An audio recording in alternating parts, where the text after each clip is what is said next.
Part 1. Karsa Orlong. The Shaping of a Force of Nature. The story of House of Chains opens in a way that is both unexpected and foundational for everything that comes later. Steven Erikson makes a bold choice. Instead of returning directly to the Malazan characters or the remnants of the Whirlwind Rebellion, the novel shifts the camera to a high plateau in the distant north, to a culture that barely seems connected to the Malazan world at all. Here begins the saga of Karsa Orlong, a Tebler warrior whose journey from tribal brutality to world-shaping purpose forms one of the most ambitious character arcs in all of the Malazan Book of the Fallen. At the beginning, Karsa is not a hero, nor even an anti-hero. He is a force of nature, raw, arrogant, steeped in generational myth, and driven by a cultural worldview that elevates violence and conquest into a kind of sacred principle. His tribe, the Urid, lives in perpetual conflict with neighboring Tebler tribes, taught from birth to consider all others as prey, lesser beings, or future slaves. Life in the Tebler Mountains is harsh, ruled by ancient traditions passed down through elders who invoke the gods at every turn. Karsa's father is a grim, unforgiving figure, a man who expects his son to honor the old ways and bring glory, or die in the attempt. Karsa's early motivations are startlingly simple. He wants glory. He wants songs. He wants to carve his name into the memories of generations, to prove himself the greatest warrior his tribe has ever seen. He is accompanied by two companions, Delim Thord, his loyal friend, and Baroth Guild, a warrior whose pride often stumbles into blunt foolishness. Together, they set out on what is essentially a raid into the so-called lowlands, the lands believed to be occupied by lesser races. Their elders speak of ancient victories, of tribes venturing forth to claim slaves and leave destruction in their wake. But these ancestors lived in a very different world, one where the Tebler were larger, stronger, and feared. As Karsa and his companions descend from the mountains, the cracks in their worldview begin to show. They encounter villages where the people are smaller and weaker, yes, but not helpless. These children, as the Tebler view them, wield strange weapons, ride horses, and wear armor forged with techniques Karsa has never seen. The Tebler worldview begins to crumble as they realize they are no longer feared as gods of war. They are intruders in a world that has moved on without them. One of the earliest signs of transformation appears whenever Karsa encounters human cruelty. While he himself is brutal, he becomes enraged at slave-taking when committed by humans, not realizing the hypocrisy of this position. This emerging contradiction becomes one of the book's thematic foundations. Karsa is trapped between inherited myth and lived reality, between the barbarism of his upbringing and the dawning awareness that power is not the same as worthiness. The trio's journey quickly turns disastrous. They are hunted by lowland warriors, ambushed by cavalry, and pushed into unfamiliar territory. Their Tebler arrogance, especially Karsa's, prevents them from recognizing danger until it is nearly too late. In time, Delim Thord is killed, Baroth is broken in spirit, and Karsa is left increasingly alone with his convictions. Eventually, he encounters the Malazan slavers, led by a man named Silgar. What follows is one of the most symbolically important reversals in the book. The great warrior Karsa Orlong, conqueror of lesser races, is captured, chained, and forced into submission. This is not simply humiliation. It is the destruction of the Tebler worldview at its core. The people Karsa believed to be children have now shown themselves capable of defeating him. The myths of the Tebler are exposed as nothing more than relics from a past era in which magic and gods shaped the world differently. Karsa's time as a slave becomes a crucible. His arrogance remains, but it is tempered by pain, humiliation, and exposure to cultures beyond his tribal upbringing. He witnesses human cruelty on a scale far greater than anything he or his tribe ever inflicted. He witnesses the mechanisms of empire, the economics of slavery, the cold calculations behind conquest. And though he hates the Malazans, he begins to understand that power in this world does not flow from gods or ancestral songs. It flows from organization, discipline, and ruthless pragmatism. Despite his captivity, Karsa remains faithful to his Tebler gods, Urugal the Woven, Onos Tulan, and the 7 holy ancestors. Yet cracks appear here as well. When Silgar tries to use religious authority to manipulate him, Karsa rebels, sensing the falsehood. The seeds of his eventual rejection of all gods, his arc toward becoming a champion of the crippled god, and ultimately an antagonist to the divine order itself, are planted in these early scenes.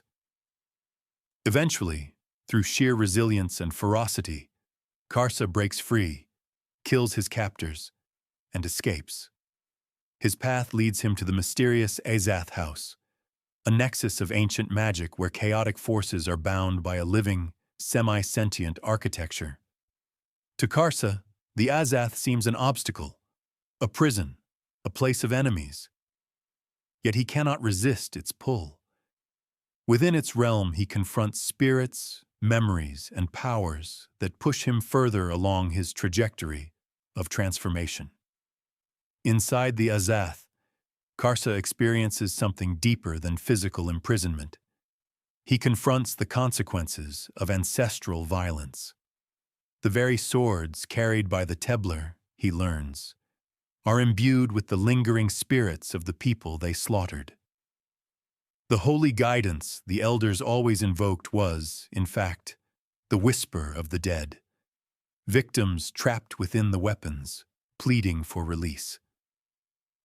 This revelation shatters the Tebler cultural myth from the inside. Karsa's people have not been guided by gods. They have been manipulated by the ghosts of their own injustice. This is the moment Karsa begins to change in earnest. He renounces the Tebler blades, vows to kill only with his hands, and sets out into the world free from the illusions of his past. The Azath, recognizing the significance of this turn, does not imprison him permanently. It releases him, sending him back into the wider world where his destiny awaits.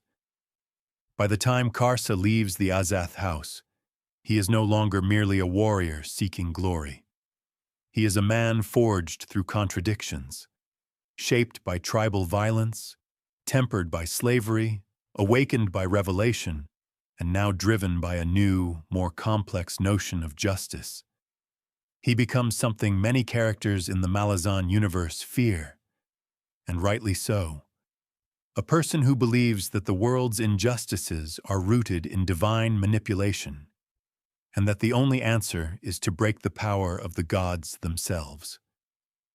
This transformation sets up everything that follows in House of Chains. Karsa strides south, entering the heart of the whirlwind rebellion where destinies converge. He will become a champion, first of the crippled god, then ultimately of his own ideals. He will confront Sha'ik, Tavore, and the Malazan Empire. He will reshape the fates of gods and mortals alike. But for now, at the end of Part 1, he is simply a man walking south, no longer chained, no longer blind, and no longer bound by old myths. He is Karsa Orlong, reborn, dangerous, and destined to rip open the structure of the world. Part 2, Karsa Orlong's journey beyond the Tebler lands. When Part 1 closed, Karsa Orlong and his 2 companions, Delum Thord and Baroth Guild, had begun their descent from their highland homeland, leaving behind the myths and restrictions of Tebler culture. Part 2 continues Karsa's arc as he moves farther from the world he thinks he understands. The journey will slowly unravel his assumptions, strip him of every certainty, and force him into the brutal reshaping that defines the novel's central theme: the transformation of identity through confrontation with the unknown. As the three warriors descend the mountains, the world begins to change in ways that unsettle them. Their weapons seem to grow lighter in their hands, and their bodies feel subtly altered. This is the first hint of a revelation far beyond Karsa's current understanding: that the Tebler are living in a region where time flows differently, and their physicality is partially preserved by ancient magic. As they lose altitude, the centuries-long enchantments weaken. The Tebler, who believe themselves giants among lesser peoples, are in fact an artificially sustained culture. Their descent is both literal and symbolic, a shedding of their inherited illusions. The group continues onward with confidence, unaware of their increasing vulnerability. Karsa interprets each strange shift as a challenge sent by his war god, Fainur, while Delim and Byroth, though wary, trust Karsa's force of personality. This stage of the journey marks the first signs of the imbalance between conviction and reality that will define Karsa's early arc. He mistakes every omen for affirmation, every setback for divine scrutiny, because he has no conceptual tools yet to understand a world not shaped by Tebler myth. When Karsa and his companions reach the lowlands, they finally encounter the peoples their legends have dismissed as small, weak, and contemptible. Yet the reality is far different. These lowlanders are neither helpless nor intimidated. They are organized, pragmatic, and coordinated in a way Tebler had never needed to be. The trio's assault begins with confidence. They attack farms, slaughter livestock, burn homes, and in these early skirmishes, their strength still gives them an advantage. Karsa's goal remains singular. He intends to collect prisoners as part of a proving ritual for his clan. His worldview still frames everything through a narrow filter of honor and destiny. When the Tebler sees several prisoners, Karsa considers it the first step toward legendary status. But the lowlanders adapt with startling speed. They track the Tebler movements and set traps, using terrain and numbers to their advantage. The Tebler are no longer mythic warriors. They are threats to be neutralized. This shift marks Karsa's first real exposure to the idea that other cultures do not exist simply to be conquered or interpreted within Tebler myth. They have their own agency, structures, and power. As the escapades continue, a subtle fracture forms within the group. Delim is the most introspective of the trio, increasingly disturbed by the suffering they inflict. Byroth feels torn, loyal to Karsa, but not blind to the consequences of their actions. Karsa, however, perceives hesitation and morality as weaknesses, and so the gulf between them widens. Each companion reflects a different possible future for Karsa. Delim represents compassion and doubt. Byroth reflects loyalty tempered by discernment. Karsa embodies unyielding certainty, something that cannot survive the world he is about to enter. When the group ambushes a caravan of villagers, the prisoners respond not with panic, but with defiance. One woman, in particular, radiates a sense of moral resilience that deeply unsettles Delim. It is an early foreshadowing of the psychological dismantling that will come later. Karsa's worldview is not only flawed, but fragile. The turning point arrives when the Tebler encounter a better organized force of lowland soldiers. The trio rushes into battle expecting the same dominance they exhibited in the highlands. Instead, the soldiers appear calm and prepared. They use tactics unknown to Tebler warriors: coordinated archers, disciplined lines of defense, and strategic retreat to lure the Tebler deeper into a snare. It is during this series of clashes that the weakening enchantments on the Tebler become unmistakable.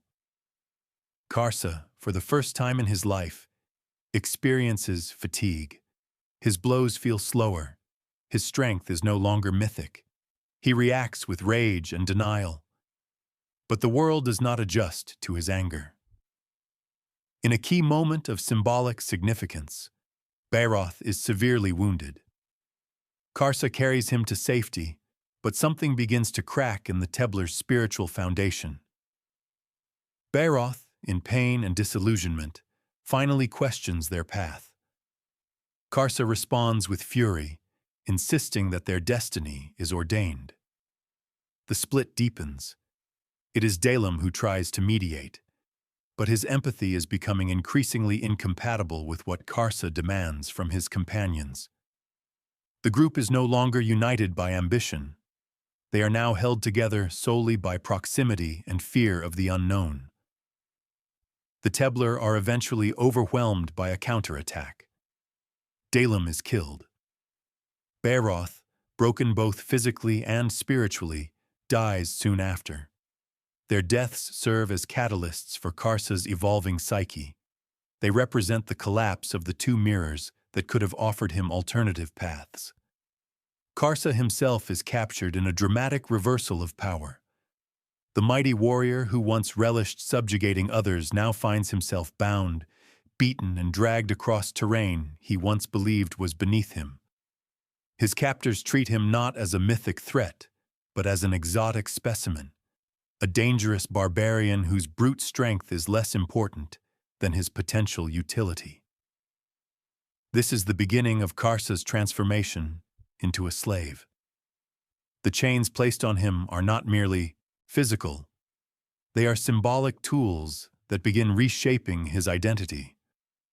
For the first time, he is stripped of agency. Karsa is marched across unfamiliar lands. The people he once deemed lesser now command his fate. His adaptation to slavery marks one of the novel's most compelling psychological explorations. Karsa does not break in the way many would. Instead, he retreats into an inner landscape shaped by Tebler myth, telling himself that every humiliation is part of divine testing, yet the cracks deepen. His sense of superiority becomes increasingly performative, a fragile mask rather than a genuine belief. He encounters other slaves from various cultures, many of whom have endured longer and harsher bondage than he can fathom.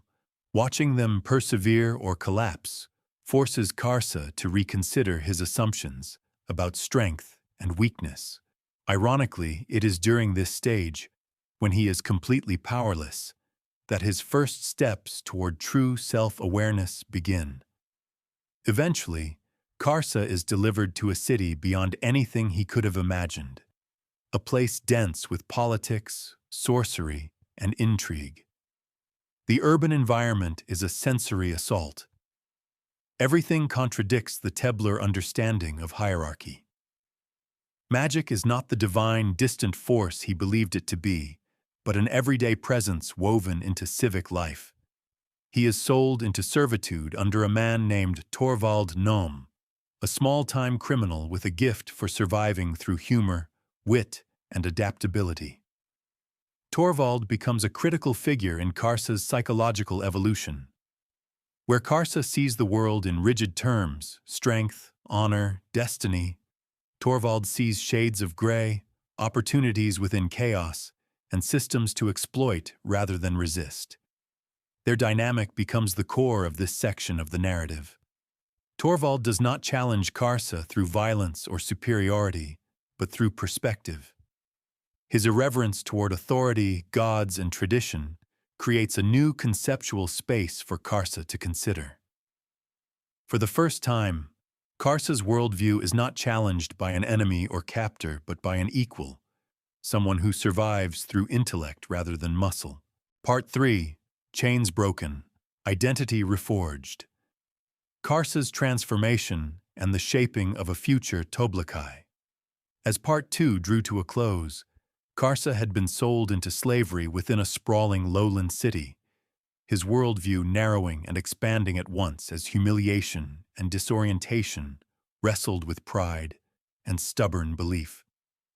Part 3 continues this metamorphosis, pushing him toward the philosophical and psychological revelations that define his place in the Malazan world. Though this section focuses primarily on Karsa, because his journey dominates the early half of the novel, it also begins the gradual widening of scope that House of Chains is known for. This part will carry Karsa from bondage to violent emergence, setting the stage for his later collision with the Malazan military arcs that will dominate the second half of the book. Karsa's enslavement to Torvald Nome is paradoxical. Torvald is officially his master, yet he refuses to embrace the notion of ownership. He treats Karsa less like a tool and more like a companion forced into unwanted circumstances, often speaking to him with irreverent humor that disarms the Tebler's habit of interpreting everything through dominance. Karsa initially dismisses Torvald as weak, a man who survives through cunning rather than strength. But Torvald's adaptability, quick wit, and refusal to be spiritually crushed begin to undermine Karsa's assumptions about what constitutes power. Torvald's philosophy is simple. The world is unfair, so survival is about bending with its injustices rather than charging headfirst into every obstacle. This is the antithesis of Tebler mythic heroism. Yet Torvald is, unmistakably, alive. In this period, Karsa learns the structure of the city, its markets, its criminal underbelly, its systems of power and oppression. He watches various rulers and guards lord authority over the helpless, recognizing patterns uncomfortably similar to those in his own culture. The lesser peoples do not appear lesser at all. They are simply different, trapped in their own webs of survival and suffering. This is the beginning of Karsa's psychological reformation. The absolutes of Tebler life begin to dissolve as he witnesses complexity that cannot be reduced to honor or divine mandate. During their work, Karsa and Torvald cross paths with a group of criminals and assassins, including the cunning woman who initially orchestrated Karsa's enslavement. Her presence triggers in Karsa a dangerous mix of rage and humiliation, but Torvald insists that they must navigate such figures with strategy rather than violence. The city's power dynamics punish brute strength. Killing the wrong person can bring an entire faction down upon them. This period teaches Karsa patience, not willingly, but inevitably. Violence is no longer the straightforward solution it was in his homeland. One night, after Karsa is forced to perform labor under dangerous conditions, he slips and nearly dies. The sudden brush with mortality strikes him differently than any battle ever has. In battle, death is honorable and expected. In slavery, death is pointless, the end of a story without glory. It is then that Karsa begins to understand the true cruelty of bondage, not merely the loss of freedom, but the loss of meaning. His growing resentment becomes a furnace within him. Torvald, being a man who constantly looks for opportunities to extricate himself from trouble, eventually formulates an escape plan. He shares pieces of it with Karsa, though the plan relies mostly on timing and luck rather than brute force. He intends to manipulate tensions within the criminal guilds and exploit a moment of distraction to slip away from the city. To Torvald's surprise, Karsa agrees to cooperate, but not out of loyalty. Something inside the Tebler has begun to shift. He no longer sees the world as a ladder of dominance, but as a labyrinth of entanglements. Torvald is one of the few figures who navigates these entanglements without cruelty. Though Karsa has not yet articulated it, admiration has begun to replace contempt. It is during a critical confrontation, when Karsa is nearly murdered by members of the same guild that enslaved him, that his transformation ignites. Pushed beyond endurance, stripped of all companions and tribal certainty, Karsa's sense of self reaches a breaking point. In that moment of identity collapse, something ancient stirs within him, not Tebler tradition, but something deeper and older. He breaks his chains and slaughters his attackers with a ferocity and clarity that go far beyond rage. It is a revelation. The chains that once defined him now fall away, and Karsa perceives for the first time that slavery is not a divine punishment, nor a test, but an aberration in the natural order. He cannot serve, he cannot be owned, and he cannot be controlled by human systems. Karsa's belief system begins to rebuild itself, not on the myths of his people, but on his own budding philosophy. That individuals must carve meaning for themselves out of a world that seeks to diminish them. This realization sets him on the path toward becoming something more than a warrior, toward becoming a force. In the ensuing chaos, Karsa helps Torvald escape, honoring a bond that neither of them fully articulated. Torvald, astonished at this act of loyalty, recognizes that Karsa is no longer the narrow-minded barbarian he once was. Their dynamic evolves from captor and captive into an unlikely camaraderie. Together they flee the city, but their paths soon diverge. Torvald has no interest in Karsa's looming quest for identity and purpose. His ambitions remain small, personal, and rooted in the desire to live freely without attracting the notice of powerful forces. Karsa, however, senses a new destiny unfolding. Karsa moves into the desert, following vague directions and half-formed instinct. It is here that his path shifts again, intersecting with one of the major threads of House of Chains, the rising whirlwind rebellion led by Shaikh. The desert is harsh, filled with tribes hardened by generations of suffering and scarcity. Karsa, now free but unmoored, encounters warriors from the whirlwind uprising. They test him, challenge him, and confront him with philosophical questions that strike deeper than any Tebler ritual. The desert represents a stage in Karsa's metamorphic arc, a liminal space between the person he was and the being he is becoming. He learns of the apocalypse brewing in Raraku and of the prophetess Shaikh, whose very identity holds secrets that the narrative will unravel later. Karsa does not join the rebellion out of ideological alignment. Instead, he recognizes in the whirlwind a resonance with his newly forming philosophy, a rejection of imposed structures and an embrace of raw will. The desert warriors, in turn, recognize that Karsa is not simply a powerful fighter. He is a totemic presence, a being who distorts the battlefield with his mere existence. Throughout these encounters, the term Toblakai surfaces repeatedly among the desert dwellers. At first, Karsa assumes it is simply their word for Tebler, but slowly, through fragments of ancient lore and the warriors' reactions to him, he realizes something far more profound.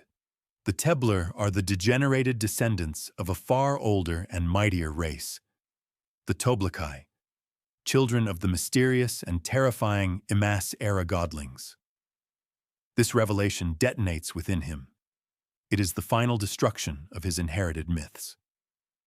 The Tebler worldview collapses entirely, and Karsa begins rebuilding himself anew, not based on cultural tradition, but on existential self-determination. He is not simply Karsa Orlong of the Urid. He is something ancient, with a legacy that predates the illusions of his tribe. This moment reshapes his psychology forever. The humility forced upon him by slavery merges with a newfound sense of cosmic scale. He is neither the mindless conqueror of the Tebler nor a broken slave. He has become the beginning of a myth that he will shape with his own hands. This is the conceptual birth of the being who will later call himself Toblakai and ultimately ascend to roles far beyond anything the Urid could imagine. As Karsa's transformation crystallizes, he continues through the desert toward the heart of the whirlwind. Meanwhile, the narrative begins hinting at the threads that will soon converge.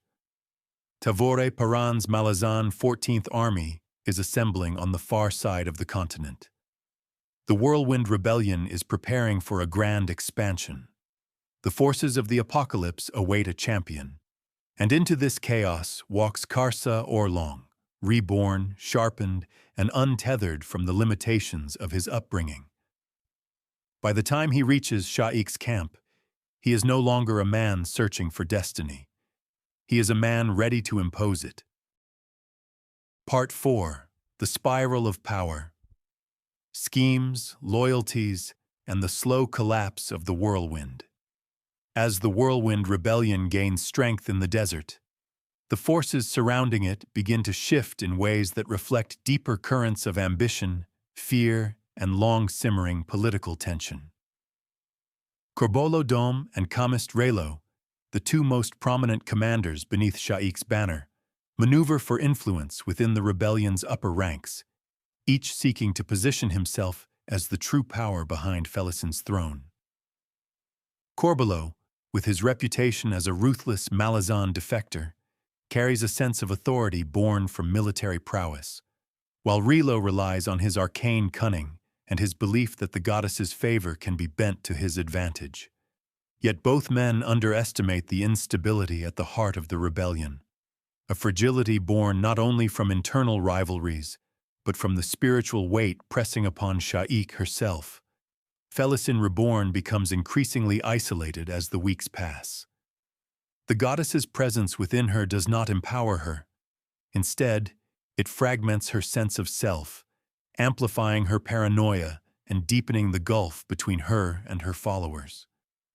What began as a spark of hope for the downtrodden of 7 cities now resembles a cult of personality shaped by divine manipulation and human desperation.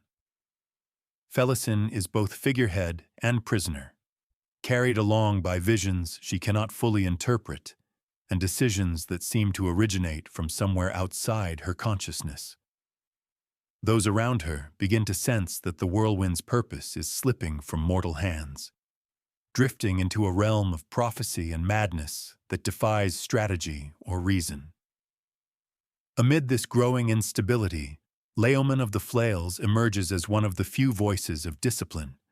Though fiercely loyal to Sha'ik, he understands warfare in a way most of her inner circle does not.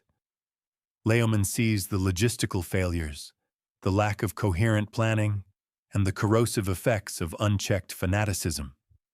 He warns of the dangers ahead, but his counsel goes largely unheeded, drowned out by the chorus of sycophants and zealots who prefer the intoxicating certainty of divine favor to the sober reality of military necessity.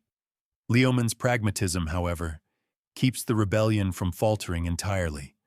He restructures the camp's defenses, enforces training where others preach prophecy, and attempts to mold the ragged followers into something resembling an army. Yet he knows the limits of his influence.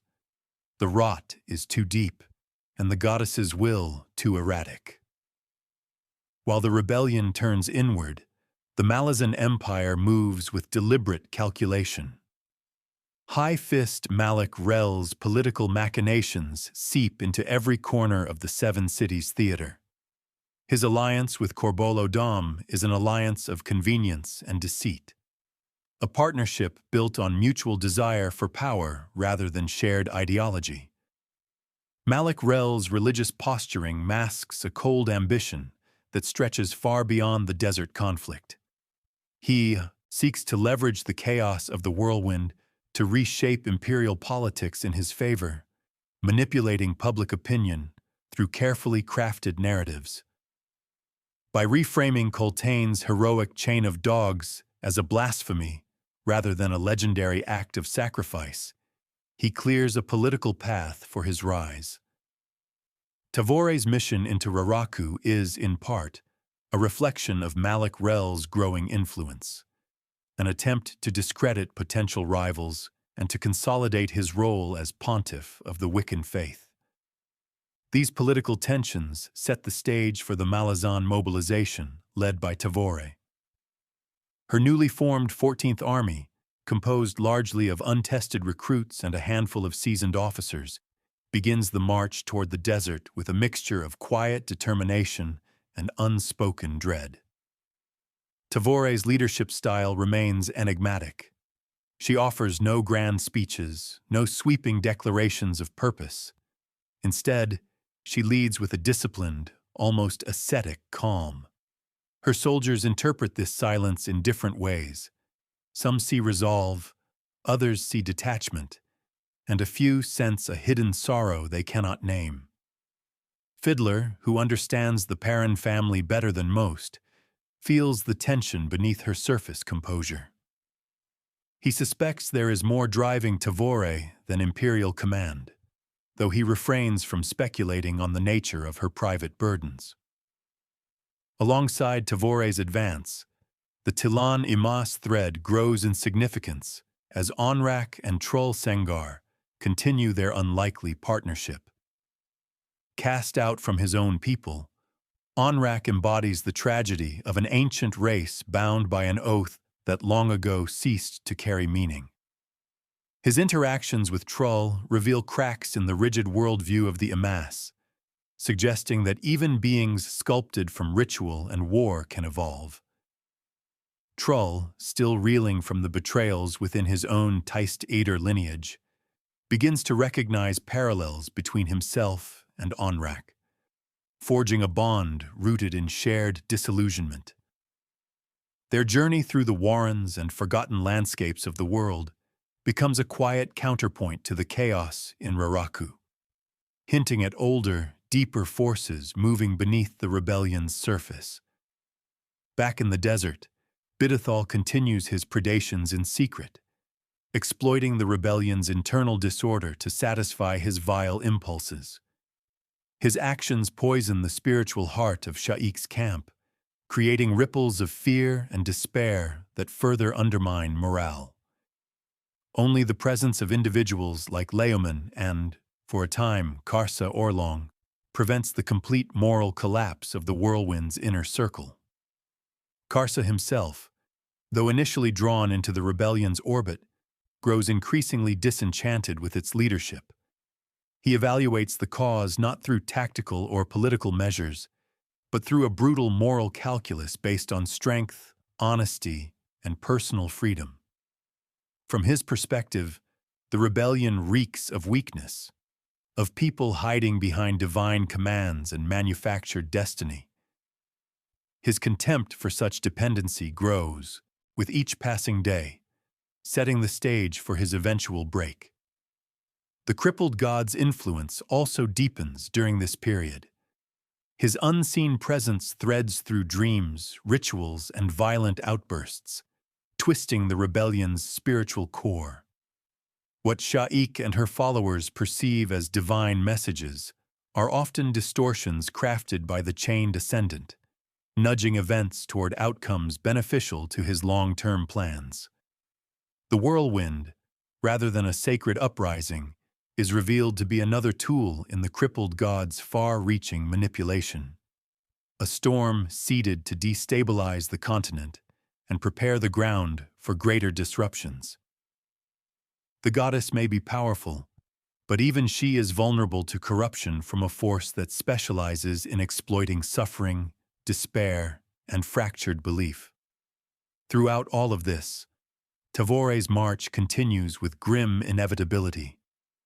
The Malazan host pushes deeper into the desert, confronting skirmishes and environmental hazards with a discipline that steadily hardens the green troops.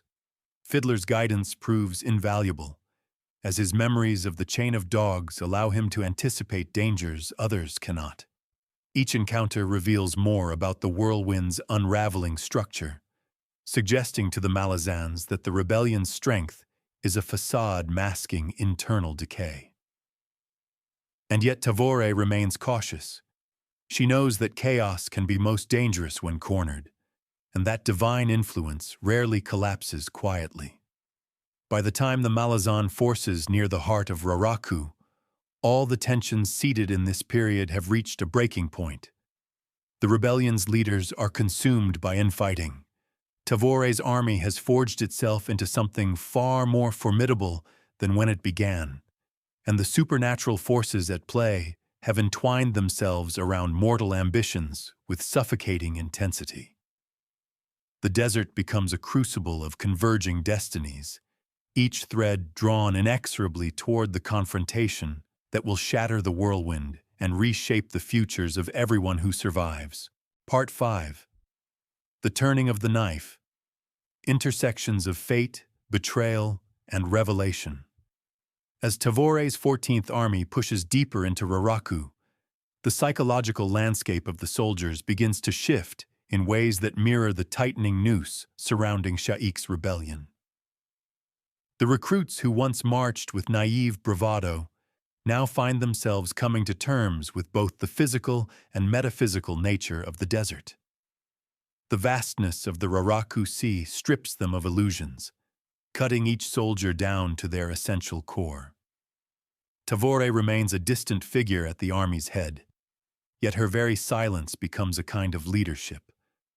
The soldiers project their fears and hopes upon her, crafting in their minds a commander shaped by whatever qualities they most need. For some, she is an unflinching pillar of justice. For others, she is an inscrutable agent of imperial cruelty.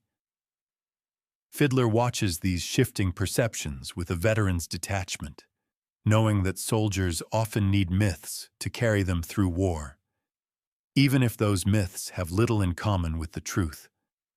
Meanwhile, in the heart of the whirlwind camp, Felisin Reborn's transformation grows increasingly unstable. Her connection to the goddess becomes a torment more than a blessing, filling her with visions of doom that blur the line between prophecy and madness. The weight of the whirlwind falls heavily on her, carving fissures in her mind that no mortal leader could withstand. Where once she sought vengeance against the empire, she now becomes consumed by the struggle just to maintain her sense of self. The men and women surrounding her begin to sense the diminishing clarity in her commands, though none dare speak openly of it. Their silence enables the slow unraveling of the rebellion's center of gravity. Bidithal's hidden atrocities further erode the whirlwind's moral foundation. His predations persist beneath the surface, corroding the spiritual integrity of Sha'ik's cause. The goddess's influence, filtered through Felisin's deteriorating psyche, fails to suppress the depravity festering at the edges of her court. The camps, once filled with fervor and righteous anger, now carry an undertone of dread. The women under Bidithal's control suffer in silence, and those who suspect the truth find themselves powerless to act, for the whirlwind leadership is too fractured to police itself. Even Laoman of the Flails, perceptive as he is, recognizes only the symptoms, not the full extent of the contagion rotting the rebellion from within. Karsa Orlong's path, having intersected briefly with the rebellion, now diverges sharply from it. His disillusionment is complete. The whirlwind, which he once saw as a stage upon which to test his strength and carve legend, reveals itself to him as a hollow shell. Its vaunted freedom nothing but a mask for cowardice and exploitation. His earlier captors among the Malazans, especially the Red Blades, haunt his thoughts not as enemies, but as reminders of a harsher, more honest reality. The Malazans, for all their cruelty, at least embrace the consequences of their choices. The whirlwind hides behind divine sanction. Karsa leaves the desert not out of mercy nor ideological opposition, but because he recognizes the rebellion as unworthy of shaping his destiny. His departure foreshadows the eventual implosion of the whirlwind's moral and spiritual integrity. While Karsa moves northward into his own legend, other forces maneuver toward Raraku. The Talan-e-Mas journey undertaken by Troll Sengar and Onrak the Broken continues to unfold beneath the surface narrative of the war. Through their travels, they uncover long-buried truths about the crippled god's manipulations and the fissures splintering ancient races. Onrak, in particular, undergoes a quiet transformation. His association with Troll rekindles the vestigial echoes of humanity buried under millennia of undeath. Troll, himself wounded by betrayals among his own people, finds in Onrak a companion whose tragic history mirrors the fate of the Tiste Edur. Together, they wander the old paths of the Imas, their steps weaving a counterpoint to the mortal war raging above, a reminder that the whirlwind is but one storm in a world battered by ancient tempests. The crippled god's hand becomes more visible in this period, though rarely acknowledged openly. His influence spreads like a subtle poison, whispering promises into the minds of the vulnerable, amplifying discord, and warping prophecy for his own ends. The whirlwind, for all its divine fervor, is little more than one strand in the tapestry of chaos he seeks to weave. Felisin, Corbelo Dom, Camist Relo, each believes himself or herself acting according to personal ambition or divine destiny, but the truth is far more unsettling. They are pawns moved across a board whose edges they cannot see.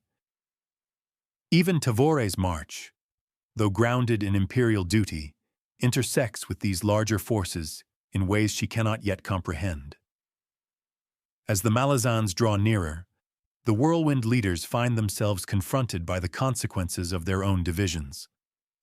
Corbelo Dom continues to posture as a military authority, yet his self-serving tendencies alienate those who crave stability. Camist Relo, more attuned to the spiritual energies at play, grows increasingly erratic, his confidence in Shaik's visions blinding him to the rebellion's practical shortcomings. Only Leoman retains a clear view of the impending catastrophe. He recognizes that the Malazans are not merely another army to be repelled. They are an inexorable force forged by hardship, wielded by a commander whose motivations are opaque, but whose resolve appears unshakable. Leoman senses doom approaching like a slow-moving thunderhead, heavy with inevitability. Within Tavore's host, the interpersonal dynamics deepen as the soldiers wrestle with the emotional toll of the campaign. The paranoia seeded by Tavore's secrecy grows tentacles, wrapping itself around campfire conversations and whispered speculations. Tension sharpens between the veterans and the green recruits, especially in the bridge burner survivors who carry the ghosts of Darujistan and 7 cities upon their backs. They know what awaits in the heart of a holy war. They know what it costs to look into the eyes of a zealot and see not rage, but certainty. Fiddler, as ever, becomes the quiet center of gravity among them, a storyteller, a sapper, and a subtle moral compass guiding the young soldiers toward resilience rather than fear. By the time Tavore's army nears the convergence at Raraku's heart, the fates of all participants, Malazan, Whirlwind, Tiste, Imas, Outlaw, and Ascendant, have begun to coil tightly around one another. The Whirlwind's leaders do not yet grasp how precarious their position has become, nor how the cracks within their cause have already decided the shape of the final confrontation. The Malazans, hardened and strangely unified by Tavore's opaque leadership, march on with the grim momentum of a tide.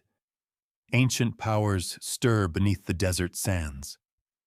The crippled god tightens his grip, and through every thread runs the sense that the climax approaching is not simply a military engagement, but a collision of worldviews, destinies, and spiritual legacies whose shockwaves will ripple far beyond the seven cities.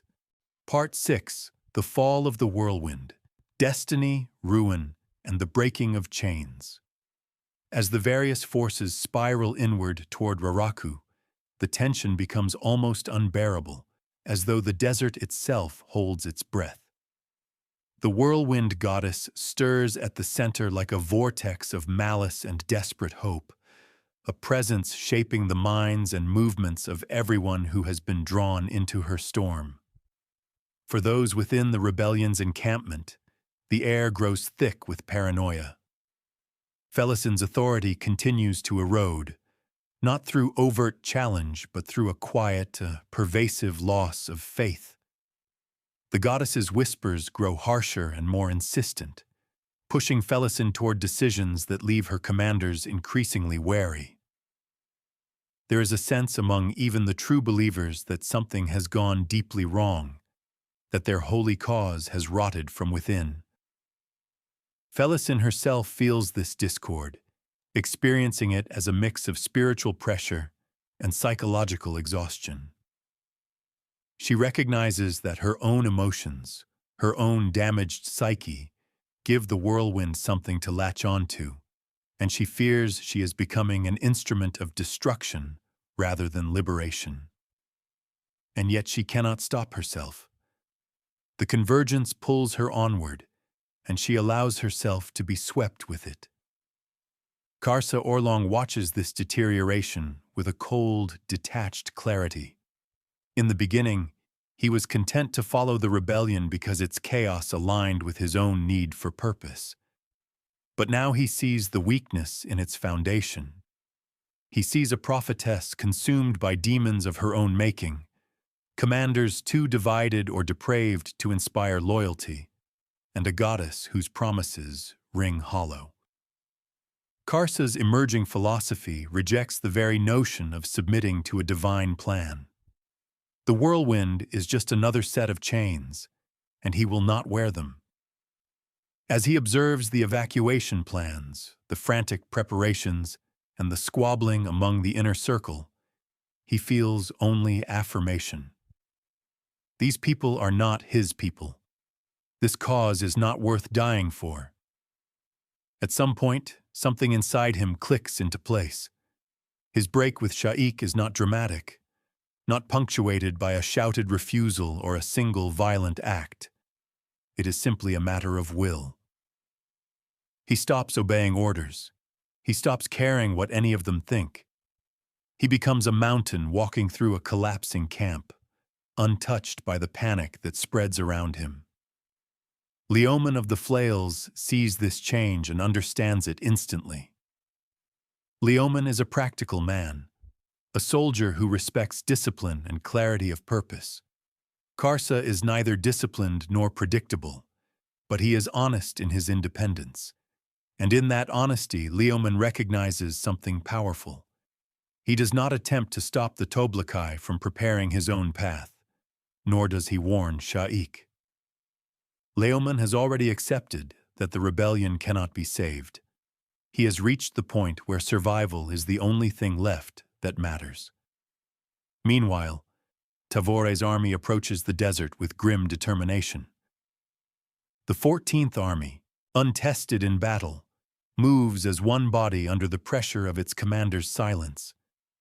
Tavore gives no speeches to stir their spirits, no fiery declarations of righteousness. She simply leads. Her officers carry her orders with a mixture of confusion and respect, sensing that she sees a shape in the chaos they cannot. Fiddler, who knows what a real convergence looks like, senses the approaching cataclysm even more keenly. He feels it in his bones, in the restless twitch of old scars, in the faint hum of the munitions he carries. The desert, which once burned him and his squad to the ground during Coltane's desperate march, now opens before him again like a memory he never wished to relive. Yet he moves forward because he must. The mission requires it. Tavore requires it. And somewhere within the whirlwind, unknown to her but painfully clear to him, Coltain's legacy hangs in the balance. Where the bone hunters march, the past walks with them, each step echoing the lives lost in the chain of dogs. At the same time, Hiboric, Cutter, and Bawden draw nearer to Raraku, moving more by instinct than by practical navigation. Hiboric's visions become more intense the deeper they travel, as though the desert is vibrating with spiritual resonance. The crippled god's touch is everywhere, in the distorted dreams that haunt their sleep, in the shifting sands that seem to pulse with faint echoes of suffering, and in the oppressive feeling of being watched by something immense. Hiboric does not fully understand his role, but he knows that he is being pulled toward the heart of the whirlwind for a decisive purpose, one that may well cost him his life. Cutter struggles to reconcile the violence he has committed with the kind of man he wants to be. His loyalty to Hiboric binds him, but so does his unresolved love for Apsalar, which lingers like a half-forgotten wound. He fears what the desert will demand of him, and fears even more that he is becoming someone capable of answering that demand without hesitation. Bawden, on the other hand, seems almost eager for whatever comes. The desert's hostility is nothing compared to the brutality he once knew in the mines. His focus is singular. Find Felisin, protect her if she still lives, avenge her if she does not. He has no idea that she is now Shaik reborn, and the bitter irony of their imminent reunion moves like an undercurrent beneath the narrative. The convergence finally erupts when Tavore's forces come into full contact with the whirlwind's scattered defenses. The fighting is fierce, disorganized, and chaotic, reflecting the rebellion's internal disintegration. The Malazan army carves through the outer ranks with frightening discipline. What the whirlwind lacks in structure, it attempts to make up for in fanatical resolve. But this fervor cannot compensate for poor leadership and fraying morale. Tavore advances steadily, supported by her claws, her mages, and the determined push of soldiers who have only just begun to understand the cost of the path they walk.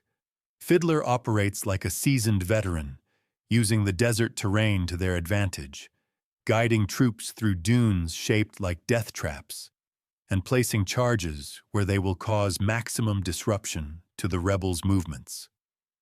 Every explosion he triggers feels like a memory detonating in his chest, a reminder of the bridge burners he has lost, and of the burdens he now carries alone.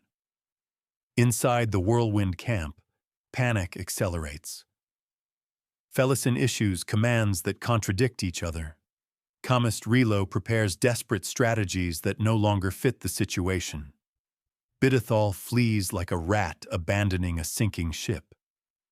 Leoman tries to organize an orderly retreat, but finds few who will listen. Karsa strides through this chaos, unmoved and unbothered, until a final confrontation places him at the center of the rebellion's spiritual core. In a moment that feels eerily ordained, he confronts Shaik herself. It is not a duel, not a calculated assassination, not even an act of vengeance. It is the inevitable result of two incompatible visions colliding in the same space. Shaik tries to command him one final time, calling upon the supposed destiny that binds him to the goddess. Karsa rejects her with a single, uncompromising act. He kills her. The blow is clean, merciless, and symbolic, shattering not only Felisin's body, but the rebellion's last fragile sense of purpose. In that instant, the whirlwind goddess loses her vessel, her presence recoiling in shock and fury. The spiritual fabric of the rebellion collapses, The desert itself seems to exhale. The aftermath is a swirl of violence and tragedy. Tavore reaches the camp center just moments too late to understand what has truly happened. She believes her sister has been slain by the rebellion's enemies, not knowing she stands before Felisin's murderer. In the confusion, Bowden dies attempting to reach Felisin, and Cutter watches helplessly as the Convergence steals any chance of saving her. Hiborik steps into the heart of the dying whirlwind and fulfills the fate that has called him across the desert. In a final act of spiritual defiance, he repels the crippled god's influence from the holy site, cleansing the sacred ground at the cost of his own life. His ghostly transformation and silent departure feel like a benediction over a battlefield soaked in grief. Leoman escapes with a handful of survivors, carrying with him the knowledge that the rebellion was doomed long before the first clash of swords. He leaves behind the broken remains of Sha'ik's followers and the shattered dream they once fought for. Tavore consolidates her victory with characteristic quietude, neither reveling in the triumph nor mourning the sister she never truly understood. The soldiers of the 14th Army become bone hunters, no longer green recruits, but hardened survivors shaped by fire and death. Karsa walks away from Raraku changed forever. He has torn down another false god and found his will sharpened by the crucible of the desert. His journey continues toward a future where he will challenge powers far greater than the whirlwind. For now, he leaves behind the storm he helped destroy, stepping into a world that will soon learn his name with awe and fear. The desert grows still again, its winds quieting as though exhausted by the violence they have borne witness to. The whirlwind is over. The fates of its survivors scatter like sand on the wind, carried toward the next great turning of the Malazan world. Part 7. Aftermath and Thematic Analysis. When the whirlwind finally collapses, it leaves behind not a triumphant resolution, but a desolate silence, as though the desert itself mourns the sheer human cost of what has transpired. The victory Tavore claims is clinical and precise, lacking any emotional resonance, and in that void, readers begin to see the truth of House of Chains. There are no clean triumphs in the Malazan world, only shifting balances of suffering, endurance, and survival. The aftermath of Raraku unfolds through characters whose internal landscapes have been reshaped by the Convergence, with each walking away altered in ways that will ripple through future books. For Tavore Paran, the conclusion of the campaign is a wound that barely scabs over. She believes she has accomplished the Emperor's command, eliminating the rebellion and restoring imperial order, but she does not know she has killed her own sister. This tragic irony sits at the core of Tavore's psychology. She has chosen duty over love, not out of ambition, but because she believes it is the only way to protect what remains of the empire. Yet in doing so, she becomes the instrument of Felisin's destruction. Her entire arc in Bone Hunters and Reaper's Gale is haunted by this unseen ghost, by the love she cannot express and the guilt she cannot yet acknowledge. Tavore's silence, which her soldiers interpret as emotional coldness, is in fact a fragile barrier she keeps between herself and the unbearable truth that one day she may have to face. This knowledge shapes her future command, making her a general defined by restraint, solemnity, and an almost monastic self-denial. The soldiers of the 14th Army, soon to become the Bone Hunters, share the weight of Tavore's tragedy, even without understanding its full magnitude. They entered Raraku as inexperienced conscripts and emerged as hardened veterans, forged in a crucible of confusion, blood, and revelation.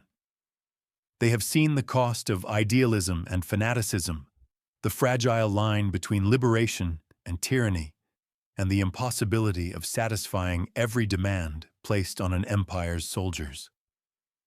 Their shared suffering binds them not just to Tavore, but to one another, giving them the fierce loyalty and fractured emotional structure that will define them for the rest of the series.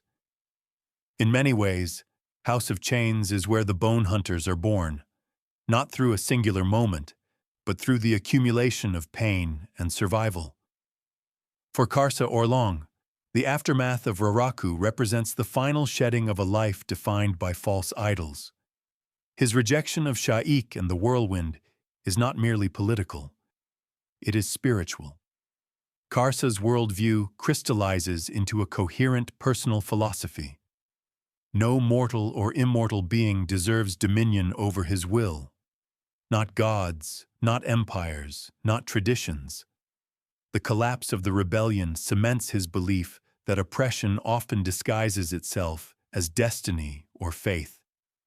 As he walks away from the wreckage of the goddess's failed uprising, Karsa becomes something new, a wanderer armed with moral certainty, a renegade with the clarity to challenge not just individual tyrants, but the entire metaphysical hierarchy of the world. His later confrontations with gods, ascendants, and the crippled god all stem from this crucial transformation. In Raraku, the chains of Tebler tradition, cultural expectation, and divine manipulation finally break. Cutter, in contrast, emerges from the desert with a heart fractured along lines that will continue to widen. His journey has stripped away the romantic illusions that once defined him. His love for Apsalar, his desire to prove himself, his yearning for identity, all these collapse under the pressure of witnessing Felisin's fate and Hiboric's sacrifice. Cutter's violence in Deadhouse Gates had purpose, however misguided. Here, the violence he commits feels empty, almost numbing. He leaves Raraku not stronger but destabilized, shaken by the realization that even the most fervent intentions can result in catastrophic outcomes. This emotional turbulence sets him on a path of further wandering and self-doubt, eventually culminating in the complex identity crisis he faces in Bone Hunters. Cutter becomes an emblem of the Malazan ethos: loyalty without clarity, love without reward, and courage without promise of redemption. Hiboric's final act reverberates across the entire continent. Though his physical death occurs quietly, the spiritual shockwave he unleashes is enormous. By cleansing the whirlwind's holy heart, he disrupts the crippled god's influence, delaying the ascendant's schemes and altering the metaphysical landscape for books to come. In his moment of transcendence, Hiboric rejects the chains placed upon him by history, religion, and the empire. He becomes a symbol of spiritual rebellion, a beacon of defiance that the crippled god will not soon forget. His sacrifice is one of the most emotionally potent moments in House of Chains, a reminder that heroism in the Malazan world often looks like quiet suffering embraced for the sake of others. Felisin's death becomes the emotional fulcrum around which the novel's tragedy turns. Her transformation into Sha'ik, her gradual descent into paranoia and cruelty, and her final end at the hands of Karsa all form a devastating arc. Felisin begins the series as a victim of circumstance and systemic cruelty. She dies as a victim of destiny and divine manipulation. Yet her arc is not simply one of corruption.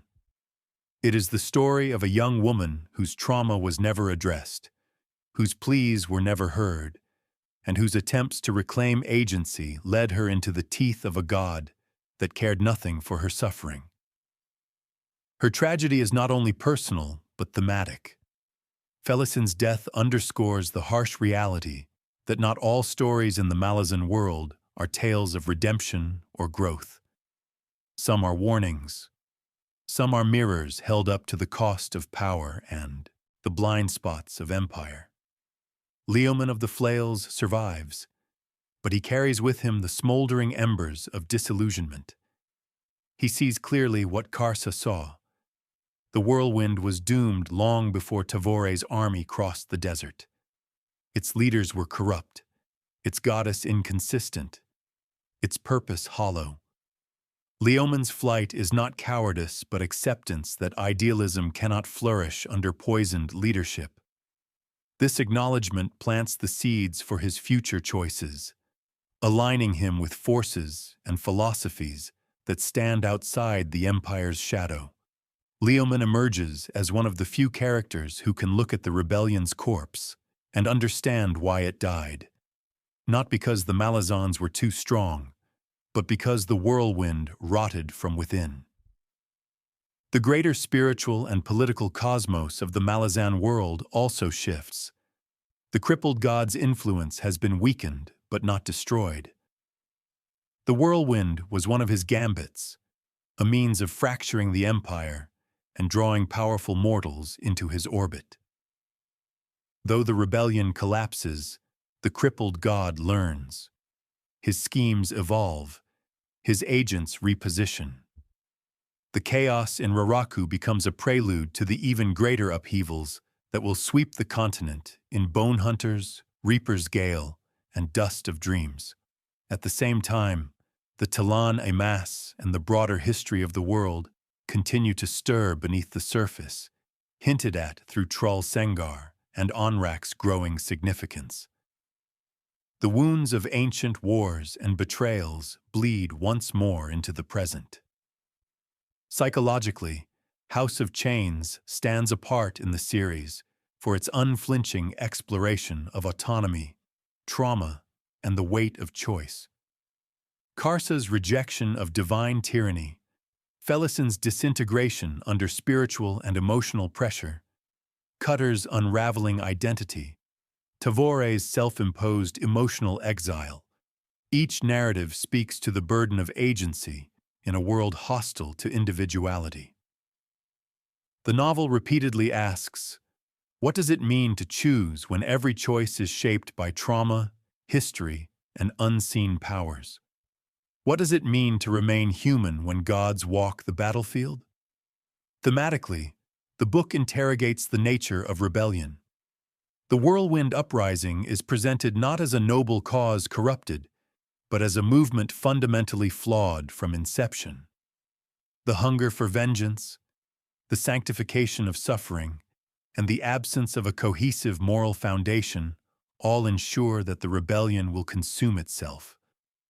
Through this lens, Erikson offers a nuanced reflection on the difference between liberation and destruction, between righteous anger and blind fanaticism. Finally, House of Chains ends by repositioning the major players for the next massive arcs. Tavore and her bone hunters will march toward 7 cities lingering unrest and the oceanic crucible of bone hunters. Karsa will begin a westward journey that will culminate in world-shaking confrontations. Trull Sengar's tragic entanglement in Tista Eder politics will soon ignite the plot of Midnight Tides, and the crippled god, though thwarted, becomes more determined than ever to break free from his torment. The dust that settles over Raraku does not signal an ending but a beginning, another turning in the immense wheel of history and suffering that defines the Malazan saga. The whirlwind is gone, but its ghost lingers in the choices, scars, and destinies of the survivors. In the Malazan world, nothing truly ends. Everything moves, transforms, and returns, leaving readers with the haunting awareness that the greatest storms are still to come. Please like, comment, share, and subscribe for more videos.